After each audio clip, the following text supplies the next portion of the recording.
প্ৰায় ৪৮ ঘণ্টা চেণ্ডেলযোৰ উদ্ধাৰ হ'ল, বাবুক বিচাৰি পোৱা নাই। বৃহস্পতিবাৰে অহা মুষলধাৰ বৰষুণৰ সময়তে পাহাৰৰ পৰা নামি অহা পানীৰ ঢলত পৰি গৈছিল দেউতাক আৰু ককায়েকৰ সৈতে স্কুটিত ঘৰলৈ গৈ থকা ৮ বছৰীয়া অবিনাশ। সেই যে তেতিয়াই দেউতাকৰ আঙুলিটোৰ পৰা এৰা খাই পানীৰ ঢলৰ সৈতে নলাত পৰিল অবিনাশ আৰু নোলাল। ঘৰত বাবু বুলি মাতিছিল তাক। বৃহস্পতিবাৰে নিশা এই পথেৰেই পিতৃৰ সৈতে আহিছিল অবিনাশ চৰকাৰ আৰু সেই সময়তে মোৰ কাষত থকা যিটো নলা দেখিছে এই নলাটোতে বৈ আহিছিল পানীৰ ঢল আৰু সেই পানীৰ ঢলত নিমিষতে উঠি গৈছিল অবিনাশ চৰকাৰ আৰু অবিনাশক বিচাৰি বৰ্তমানো পিতৃয়ে চলাই আছে অভিযান। আশা কৰিছে শীঘ্ৰে অবিনাশৰ সন্ধান পাব পিতৃ তথা পৰিয়ালে। সময় আছিল বৃহস্পতিবাৰৰ নিশা প্ৰায় 10:30। সেই তেতিয়াৰে পৰা ঘটনাস্থলীৰ প্ৰায় প্ৰতিটো ক্ষণৰ বাতৰি আৰু দৃশ্য সংগ্ৰহ কৰিছে আমাৰ সাংবাদিকে। বাৰে বাৰে বাকৰুদ্ধ হৈ পৰিছোঁ সেই দৃশ্যবোৰ দেখি। কংক্ৰিটৰ মহানগৰীৰ অপৰিকল্পিত আৰু অবিজ্ঞানসন্মত নলাত সোমাই যোৱা বুকুৰ আগমঙহ পুত্ৰক বিচাৰি বিগত ৪৮ ঘণ্টাই টোপনি হেৰাই গৈছে এই মানৱজনক। কি কম আপোনালোকক, কি লিখিম, শব্দ বাক্য নোহোৱা হৈ গৈছে। মাত্ৰ অনুভৱ কৰিছোঁ অবিনাশৰ মাক দেউতাকৰ হৃদয়ৰ নিঃশব্দ স্পন্দন। অবিনাশ হেৰাই যোৱাৰ পৰা ঘৰলৈ যোৱা নাই দেউতাক হৰলাল চৰকাৰ। পুত্ৰ পৰি যোৱা নলাটোৰ কাষৰ ফুটপাথতেই বিনিত্ৰ ৰজনী হৰলালৰ। দুখমুখালিতে পুত্ৰক বিচাৰি নলাত নামি পৰে তেওঁ। সৰ্বশৰীৰ ভাগৰি নপৰালৈ নেৰে। বৃহস্পতিবাৰে ওৰেটো নিশা, শুকুৰবাৰে গোটেই দিন নিশালৈ, শনিবাৰেও। হাত দুখন জঠৰ হৈ গৈছে তেওঁৰ, ক্ষত বিক্ষত, ভৰি দুখনো প্ৰায় শক্তিহীন। কিন্তু তেওঁ হাৰ মনা নাই। এতিয়াও পুত্ৰক বিচাৰি হৰলালে চলাই গৈছে অভিযান। এতিয়াই যেন আকাশ পাতাল এক কৰি পেলাব তেওঁ। বিচাৰি পাবই লাগিব তাক। ল'ৰাটো অবিহনে ঘৰলৈ কেনেকৈ উভতে হৰলাল? বাবুক লগত নিম বুলিয়েই যে পত্নীক কথা দিছিল। অবিনাশক মই এইখিনি জানো, এইখিনিৰ ভিতৰত অবিনাশ আছে। তো এইখিনি আজি আহিব, 4 ঘণ্টা আহিব। চেম ছাৰকো মই অনুৰোধ জনাইছোঁ। মানে মোৰ কাৰণে বহুত মানুহ অসুবিধা পৰি আছে। এইফালে ৰাস্তাও জাম হৈছে, ব্ৰিজৰ কামো ৰখি আছে। কেনেকৈ কি কৰি পেলাই সোনকালে কৰি কামখিনি, অপাৰেশ্যনখিনি ক্লিয়াৰ কৰিব লাগে। মোৰ অনুভৱ, মই যেতিয়া আছোঁ, মোৰ চলিটো এইখিনিতে আছে। জাবৰটো বহুতে, জাবৰ মানে প্লাষ্টিক, বটল, বল চল, এইবিলাক বহুত ধৰণৰ, বিভিন্ন ধৰণৰ বস্তু আছে। তো সেইবিলাকৰ কাৰণে ক'ৰবাত ফচি থাকিব পাৰে। মোৰ ল'ৰাটো যাতে ক'ৰবাত কেনেকুৱা পজিশ্যনত আছে মই ক'ব নোৱাৰোঁ, একমাত্ৰ ভগৱানে জানে।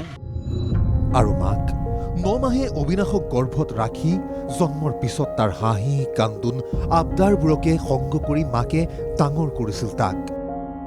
মাত্ৰ 8 বছৰহে হৈছিল অকণমানি দেহাটো তাৰ। গৰম পানীৰে গা ধুৱে বোলে সি। এতিয়া মহানগৰীৰ নলাৰ শীতল পানীৰ তলত কোনখিনিত বা লুকাই আছে তাৰ ফুলকুমলীয়া দেহাটো? হাহাকাৰ কৰি উঠিছে অবিনাশৰ মাকে। মোৰ লগত একেলগে আহিছিলে বজাৰত আহোঁতে সি পাপাক গেৰেজত সোমাব জিদ কৰি আছিলে যে মোৰ পৰীক্ষা হৈ গৈছে, মই পাপাৰ দোকানত থাকোঁ। ময়ো থৈ গ'লোঁ। তাৰপিছত মই ঘৰত গুচি গ'লোঁ। ৰাতি 10:30মান বজাত দেউতাকে ফোন কৰিছে যে বাবু নাই, বাবু উঠি গৈছে পানীত। ঘৰৰ প্ৰতিগৰাকী সদস্যৰে একে অৱস্থা। সকলো অস্থিৰ, খাৱন শোৱন বাদ পৰিছে। শুকুৰবাৰৰ দৰেই শনিবাৰেও পুৱাই পুত্ৰ অবিনাশৰ সন্ধানত নলাত নামি পৰিছিল হৰলাল। বৃহস্পতিবাৰৰ নিশাটোৰ দৰেই শুকুৰবাৰৰ নিশাটো ফুটপাথতেই কটাইছিল দেউতাকে। ৰাতি টোপনি অহা নাছিল। কেৱল পুত্ৰক বিচৰাৰ বাবে শক্তি সঞ্চয় কৰিবলৈ শৰীৰটোক অকণমান জিৰণি দিছিল। নিশা অকণমান ভাত আৰু কামাখ্যা ধামৰ পৰা এজনে আনি দিয়া অকণমান খিচিৰি খাই দেহত গোটাই লোৱা শক্তিৰেই পুত্ৰৰ সন্ধানত নামি পৰিছিল দেউতাক। সমানেই অবিনাশৰ সন্ধানত নলাত নামিল গুৱাহাটী পৌৰ নিগম, SDRF আৰু NDRFৰ জোৱান। বামুণী মৈদাম, জ্যোতিনগৰ 2 স্থানৰ পৰাই চলোৱা হ'ল অভিযান। নলাত স্নিফাৰ ডগ নমাই চলোৱা হ'ল সন্ধান। শুকুৰবাৰে এপাত চেণ্ডেল পোৱা গৈছিল অবিনাশৰ। শনিবাৰে উদ্ধাৰ হ'ল আন পাত চেণ্ডেল।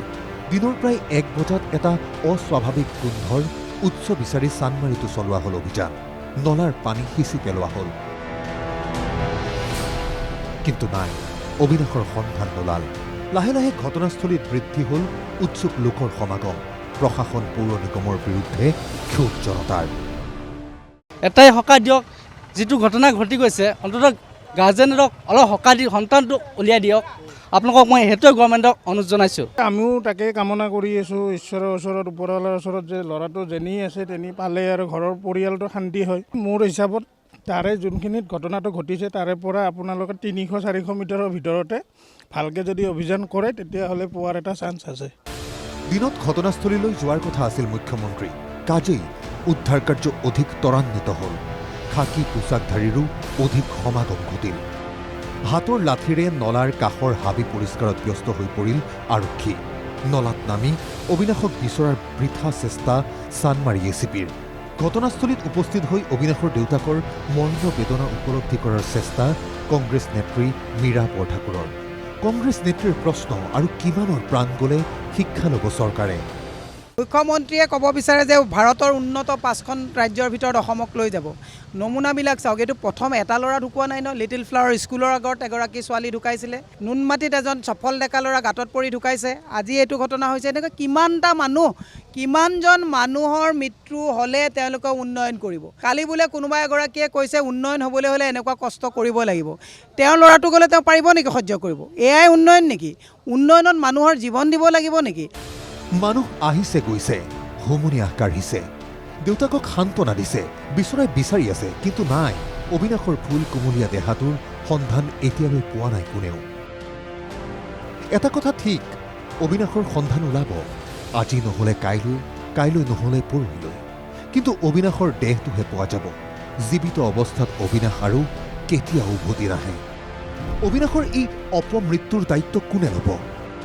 কামৰূপ মেট্ৰ'ৰ ডিচিয়ে নে পৌৰ নিগমৰ মেয়ৰে নে বহুপল্কী মন্ত্ৰী অশোক সিংহলে দায়িত্ব ল'ব এই অপমৃত্যুৰ কোনোবাইতো ল'ব লাগিব অবিনাশৰ অপমৃত্যুৰ দায়িত্ব কাৰণ এওঁলোক দায়বদ্ধ জনসাধাৰণৰ কামৰ প্ৰতি এই মন্ত্ৰী মেয়ৰ বিষয়াই নিজৰ পকেটৰ ধনেৰে নলা নৰ্দমা নিৰ্মাণ কৰা নাই জনতাৰ কৰৰ টকাৰে নিৰ্মাণ কৰিছে কিন্তু তাকেই যদি তেওঁলোকে ভালদৰে কৰিব নোৱাৰে তেন্তে তাৰ দায়িত্ব তেওঁলোকৰে ৰাইজে বিলাসিতা নিবিচাৰে কিন্তু ৰাইজক অপমৃত্যু নালাগে ব্যুৰো ৰিপৰ্ট NKTV+।